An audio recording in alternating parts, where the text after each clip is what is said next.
It has been yet another wild week of political news here in San Diego. Congressman Duncan Hunter dominated our coverage for most of the week, and when the accusations of misuse of campaign funds broke, we had an opportunity to get his side of the story from his father, former Congressman Duncan Lee Hunter. That did not sit well with some of our viewers. We explain in this week's edition of Let's Talk.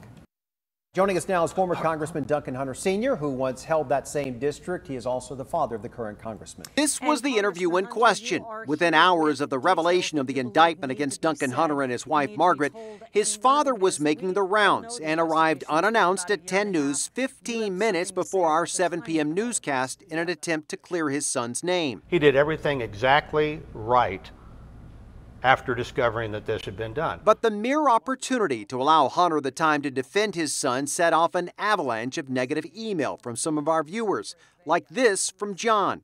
How dare you invite Duncan Hunter Sr. to comment? I'm ashamed of being one of your watchers. Never again, you liars and despicable fake news. But we also got this from Tommy, writing, shame on you. This was not news. This was political sabotage. And we got several emails complaining about how the interview was handled and the time we gave Hunter, like this one from Mike. Not sure how you can give him such a platform without any counter. Sure, we could have been tougher with our interview, but we also countered. But doesn't he have a responsibility as a congressman to know what's happening with his money? We gave the former congressman the time to speak because it was a rare opportunity to get a glimpse into the Hunters' lifestyle and an explanation from their viewpoint. Remember, the Hunters were only indicted. They still have their day in court, and it's not our job to refuse the interview or pass judgment.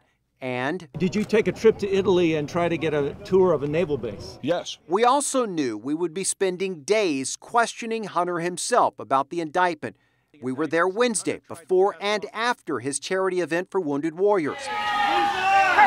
We were there as Hunter arrived at federal court Thursday, greeted by protesters. We were there to ask Hunter's wife, Margaret, about her involvement. Do you feel like your husband threw you under the bus? And we were there to talk with protesters to get their reaction, and that of Hunter's opponent in the November election, Amar Campanajjar.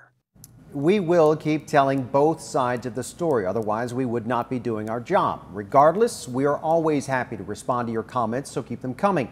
Email us at tips@10news.com or message us on our Facebook page. Let's talk. We are always listening.